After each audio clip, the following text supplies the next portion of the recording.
জুলুম করাটাকে আমরা ক্রেডিট মনে করি। প্রচুর জুলুম, মানে দুর্বল পাইলেই জুলুম করতে চাচ্ছি আমরা। যদি দেখি ও আমার চেয়ে একটু দুর্বল, আমি জুলুম না করলে পেটের ভাত হজম হচ্ছে না, মনে করি যে আমি জিতে গেলাম। আরে ভাই, কাল কিয়ামতের মাঠে কি হবে আপনার আমার অবস্থা? কাল কিয়ামতের মাঠে কি হবে অবস্থা? নবী সাল্লাল্লাহু আলাইহি ওয়াসাল্লামের কথা কি মিথ্যা? তিনি বলছেন কিয়ামতের মাঠে বহু মানুষ উঠবে উহুদ পাহাড়ের সমান নেকি নিয়ে। একেবারে উহুদ পাহাড় দেখছেন আপনারা? কেউ অনলাইনে দেখে নেন, বিশাল পাহাড়। জানাজার নামাজে শরীক হইলে 1 কেরাত নেকি হয়। 1 কেরাত মানে 1 উহুদ পাহাড় সমান। আর মাটি দিয়ে আসলে আরেক কেরাত নেকি হয়, মানে আরেকটা উহুদ পাহাড়ের সমান। উহুদ পাহাড়ের সমান আরো উঁচু উঁচু নামাজের নেকি, জাকাতের নেকি, হজের নেকি, ওমরার নেকি নিয়ে উঠবে বহু মানুষ। আমরাই হয়তো বা তারা, আল্লাহ পাক আমাদেরকে মাফ করুন। ওঠার পরে বহু মানুষ সামনে দাঁড়ায় থাকবে। কাউকে গালি দিছে, কাউকে অন্যায়ভাবে মারছে, কাউকে রিমান্ডে নিয়ে একেবারে পেদানি দিছে, নির্দোষ ছিল। কারো নামে মিথ্যা মামলা দিছে, কারো নামে অপবাদ ছড়াইছে। বেচারা ভালো ছিল, সৎ ছিল, অপবাদ ছড়াই দিছে। কারো নামে ধরেন যে কারো গীবত করছে, কারো টাকা নিয়ে টাকা দেয় নাই, হ্যাঁ, কারো জমি আত্মসাৎ করে খাইছে, ভূমিদস্যু ছিল। মানে মানুষের সাথে জড়িত পাপ ছিল। কি ছিল? অন্যের সাথে জড়িত, মানে অন্যের হক নষ্ট করছে আর কি, অন্যের। এখন আল্লাহ পাক বলবেন যে তোমার এই ঋণ এখন শোধ করো। ওই দিন তো ঋণ শোধ করার কোনো বুদ্ধি আছে? বুদ্ধি নেই। এখন কি পদ্ধতি? ফেরেশতাদেরকে বলা হবে এই ব্যক্তির আমলনামায় যে নেকিগুলো আছে, নামাজের নেকি, রোজার নেকি, হজের নেকি, যাকাতের নেকি, এইগুলা দিয়ে ওদের আমলনামা ভর্তি করো, যারা পাওনাদার দাঁড়ায় আছে। ভর্তি করতে করতে করতে করতে এক সময় দেখা যাবে এই ব্যক্তির আমলনামা ফাঁকা হয়ে যাবে। তখন কি হবে? ফেরেশতাদেরকে বলা হবে ওই যে যারা ভুক্তভোগী, ওদের আমলনামা থেকে গোনাহ নিয়ে এই ব্যক্তির আমলনামায় ঢাল। নাউজুবিল্লাহ। এরপরে ওই ব্যক্তিগুলো দেখা যাবে জান্নাতে চলে গেছে, মাজলুম ছিল পৃথিবীতে, ওই দিন সফল হয়ে গেছে, জান্নাতে চলে গেছে। এবারটা দুনিয়া জালেম ছিল, এ জাহান্নামে চলে গেছে। নাউজুবিল্লাহ। আল্লাহ পাক আমাদেরকে এরকম মানুষের হক নষ্ট করা থেকে হেফাজত করে না। ভাই, মানুষের হক নষ্ট করতে যায় না। নিজে আমল তো এমনিই কম, ভাঙাচুরা ইমান, মুনাফিকের মতো বসবাস করতেছি। এখন তো আমরা মুনাফিকের মতো বসবাস করতেছি এই দুনিয়াতে। এখন যারা আমার মনে হয় মন থেকে ইমানের দাবি করতে পারে শক্তভাবে যে হ্যাঁ আমরা ইমানদার, এরা হচ্ছে গাজ্জার ওই মুজাহিদ ভাইরা। বুঝেন নাই কথা? তারা মনে হয় দাবি করতে পারে যে হ্যাঁ আমরা ইমানদার। আমরা তো নেফাকির উপরে আছি এখন, আমরা তো স্বীকৃতি দিতে পারতেছি না, এখন সত্যকে স্বীকৃতিও দিতে পারি না। বরং আমরা মানচিত্র থেকে ফিলিস্তিনের মানচিত্র উঠাই দিলাম, দিয়ে যারা জালেম ওদেরটা প্রতিষ্ঠা করলাম। ওইটাও পাঠ্যপুস্তকে আসছে। আপনারা তো শুধু একটাই শুনে বসে আছেন, একটাই শুনে আছেন না আপনারা? শরীফ শরীফা তো আছেই, এইটার একটা ইস্যু ছিল। আল্লাহ পাক আমাদেরকে চোখ খুলুন, আল্লাহ পাক আমাদের চোখ খোলার তৌফিক দান করেন। আর ভাই, বাইরের চোখ তো সবারই খোলা, ভিতরের চোখটা খোলার তৌফিক দান করেন। আমি অনেক ভিতরে চলে আসছি, বুঝাইতে চাচ্ছিলাম যে এই বিশ্বে এখন আল্লাহ পাককে সার্বভৌম ক্ষমতার অধিকারী মানা হচ্ছে না। এটা হচ্ছে বৈশ্বিক শিরক। রাজনৈতিক ক্ষেত্রে আমরা আল্লাহর সার্বভৌমত্ব মানছি না, অর্থনৈতিক ক্ষেত্রে আমরা আল্লাহর দেয়া বিধান মানছি না, শিক্ষা ক্ষেত্রে আমরা আল্লাহ পাকের দেয়া শিক্ষানীতি মানছি না, সংস্কৃতির মধ্যে আমরা আল্লাহর সংস্কৃতি মানছি না, ব্যক্তি জীবনে, ইবাদতের জীবনে, পারিবারিক জীবনে, সামাজিক জীবনে আমরা আল্লাহ পাকের সার্বভৌমত্বকে বাদ দিয়ে মানুষের সার্বভৌমত্ব প্রতিষ্ঠা করেছি।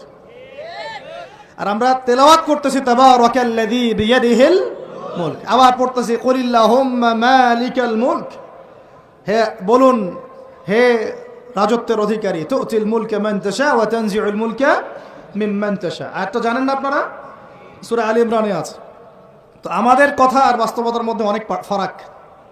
আল্লাহ পাক আমাদেরকে কোরআন গভীরভাবে অনুধাবন করার তৌফিক দান করেন। খালি তেলাওয়াত করলেই হবে না ভাই, এর অর্থটা জানতে হবে। অর্থ না জানলে পরে তেলাওয়াত করলে নেকি হবে না, এটা বলি নাই আমি। বলেছি শুধু তেলাওয়াত করলেই পুরো হক আদায় হয় না, শুধু তেলাওয়াত করলেই পুরো হক আদায় হয় না, হয় না, হয় না, 100 বার হয় না। আবার বলতেছি, শোনেন ভালো করে, তেলাওয়াত করলে প্রত্যেক হরফে 10 নেকি হয়, কিন্তু শুধু তেলাওয়াত করলেই কোরআনের সম্পূর্ণ হক আদায় কোশ্চিন কালেও হয় না। এই যে অর্থগুলো না জানলে আপনি কিভাবে বাস্তবায়ন করবেন, বুঝবেন কিভাবে, কি বলেছেন আল্লাহ পাক কোরআনে? এই যে একটা আয়াত নিয়ে এতগুলো কথা বললাম, আপনারা এখন চোখ খুললো যে সারা বিশ্বে আল্লাহর সার্বভৌমত্ব সভরেন্টি নাই। এখন আমরা মানুষ একটা প্রতিষ্ঠা করেছি কিছু কিছু জায়গায়, ইল্লা মাশাআল্লাহ, কিছু কিছু জায়গায় আমরা মেনে নিয়েছি যে আল্লাহ পাকই সার্বভৌমত্ব ক্ষমতার অধিকারী। এখন তো এটা মানুষের হাতে উঠাই দিয়েছেন। আল্লাহ পাক আমাদেরকে পাঠাইছেন দুনিয়াতে তার খলিফা হিসেবে। কি হিসেবে? তো আল্লাহর খলিফার কাজ কি? শয়তানের দাসত্ব করবে না আল্লাহর? বলেন, আল্লাহর খলিফার বৈশিষ্ট্য কি, ফাংশন কি? সে কি শয়তানের দাসত্ব করবে না আল্লাহর? সে কি আল্লাহর বিধান মানবে না শয়তানের? সে কি আল্লাহর সার্বভৌমত্ব মানবে না শয়তানের? তাহলে আমরা আল্লাহ পাকের কয়টা বিধান বাস্তবায়ন করতে পারছি? একজন আমাকে খুব কড়া ভাষায় বলছিলেন একদিন যে আপনি প্রথম ব্যক্তি মনে হয় বলেছেন ঢাকা হচ্ছে দ্য সিটি অফ আখিরুজ্জামান। আপনি চোখে দেখেন না ঢাকা শহরে এত এত মসজিদ আছে? বললাম যে এইটা আপনার চেয়ে আগে আমি দেখছি ঢাকা শহরে এতগুলো মসজিদ আছে। আমার কাছে হিসেব করা আছে কয়টা মসজিদ ঢাকায় আছে। তাহলে আপনি বললেন যে এটা সিটি অফ আখিরুজ্জামান। বললাম ঢাকা শহরে এতগুলো যে মসজিদ আছে কত বছর থেকে আছে? বলছে 50, 60, 70 বছর থেকে। তো বলো 70 বছরে কোরআনের আপনি একটা বিধান বাস্তবায়ন করতে পারছেন ঢাকায়? বলেন, পারছেন? ঢাকা শহরে কি চোরের হাত কাটা হয়? ঢাকা শহরে কি যে জেনার শাস্তি দেওয়া হয়? মদ পান করলে 40 লাঠি দেওয়া হয়? ব্যভিচার করলে রজম দেয়া হয়? সমকামিতা করলে রজম দেয়া হয়? ধর্ষণ করলে প্রকাশ্য মৃত্যুদণ্ড দেয়া হয়? মসজিদ দিয়ে কি করবেন আপনি? বলেন, এতগুলো মসজিদ দিয়ে কি করবেন? মসজিদে আমরা নামাজ পড়ি, ব্যক্তিগত ইবাদত। আর মানুষের বাঙালিকে কারা জানি বুঝাইছে সারা জীবন যত ইচ্ছা পাপ কর, শেষ জীবন একটা মসজিদ বানায় যাইস বা মসজিদের সভাপতি হয়ে থাকিস। ঠিক আছে, যত ইচ্ছা কর, যা ইচ্ছা কর, সুদ খা, ঘুষ খা, সব কর, শেষে একটা মসজিদ বানাই দিস। কারণ হাদিসটা হচ্ছে মান বানা লিল্লাহি মাসাজিদান বানাল্লাহু বাইতান ফিল জান্নাহ। কেউ যদি আল্লাহর জন্য একটা মসজিদ বানায়, আল্লাহ পাক তার জন্য জান্নাতে একটা ঘর বানাবে। ব্যাস, এই হাদিসের উপর আমল কইরা কবরে যাবে। আর সারা জীবন যে আমি মাশাআল্লাহ নাউজুবিল্লাহ আল্লাহর কোনো বিধানই মানলাম না, না নামাজ, না যাকাত, না সাদাকা, না এই যে কোরআন এর হক আদায় করা, না আমর বিল মারুফ, না নাহি আনিল মুনকার, না ইকামাতুদ দিন, ইত্যাদি ইত্যাদি। অনেক অনেক গভীর ভাই, আলোচনাও গভীর, পরিবেশও অনেক গভীর, অন্ধকারও অনেক গভীর। আর এই কোরআন তো ভাই সবারই বাসায় আছে, কেন মানতে চান না? এত কেন ভনিতা কোরআনের সাথে? আর বাঁচবই বা কতদিন আমরা? সর্বোচ্চ 100 বছর। ভাই সবাইকেই তো একা একা আল্লাহর সামনে দাঁড়াইতে হবে, তাহলে এত ভনিতা কিসের? এত নেফাকি কেন? এত অস্বীকৃতি কেন? ইসলাম নিয়ে এত অ্যালার্জি কেন? আল্লাহ রসুল এবং ইসলামের নাম শুনলে গা জ্বলে কেন? কোরআন সুন্নাহর বিধানের কথা শুনলে কেন মনে হয় যে বাঁকা চোখে তাকান কেন? না জানি আবার কি বলতেছে, কোন জঙ্গি আসলো, কোন সন্ত্রাসী আসলো, এগুলো কি শুরু করছেন? এটা কোরআনের কথা, হাদিসের কথা, আল্লাহর কথা, রসুলের কথা। এখানে এইসব শব্দ প্রয়োগ করেন কেন? কবরে কি আমরা যাব, আপনারা যাবেন না? আপনাদেরকে হিসাব দেওয়া লাগবে না? কি মনে করতেছেন আপনারা? আর এই উম্মার বিজয়ের জন্য কি শুধু আমাদের একার দায়িত্ব না, সবার দায়িত্ব আছে?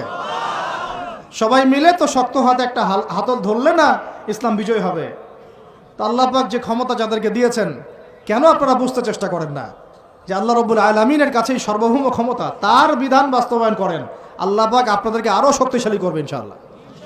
যদি না করেন তাহলে শোনেন, একটা সময় পর্যন্ত আল্লাহ পাক ছাড় দেন। এটা ইতিহাস। নমরুদ একটা লম্বা সময় ছাড় পাইছে, ফিরআউন আরো লম্বা একটা সময় ছাড় পাইছে, আদ জাতি, সামুদ, আসহাবুল আইকা, মাদিয়ান, লুত, কত যে কম চলে গেছে হিসাব নাই। ইতিহাসটা খালি পড়বেন কোরআনের, কত যে কম পৃথিবী থেকে চলে গেছে এরই হিসাব নাই। আল্লাহ পাক জানাইছেন অল্প কিছু, বাকি কিছু জানানো নাই আল্লাহ পাক আমাদেরকে। আল্লাহ পাক জানানি নাই অনেক কিছু আমাদেরকে, যেগুলো আমাদের দরকার সেগুলো জানাইছেন কিছু কিছু। তো কেউ কি টিকতে পারছিল? কেউ কি আল্লাহর বিধানের বাইরে গিয়ে চলতে পারছে? দুনিয়া টিকতে পারছে? কেউ কি চিরস্থায়ী ছিল? কোন নবীও তো চিরস্থায়ী ছিল না। তাহলে কিসের পিছনে ছুটতেছেন? আল্লাহ পাক আমাদের সবাইকে কথাগুলো বোঝার তৌফিক দান করেন। ব্যক্তি জীবন থেকে শুরু করে এক সর্বোচ্চ লেভেল পর্যন্ত কোরআন, হাদিস, ইসলামকে বাস্তবায়ন করার তৌফিক দান করেন। আল্লাহ পাক যাদের মধ্যে এই সততা আছে, এই মানুষগুলোকে আল্লাহ পাক আমাদের ঊর্ধ্বতন কর্তৃপক্ষ বানায় দেন, আমিন। বা যারা আছেন তাদেরকে আল্লাহ পাক হেদায়েত দান করেন।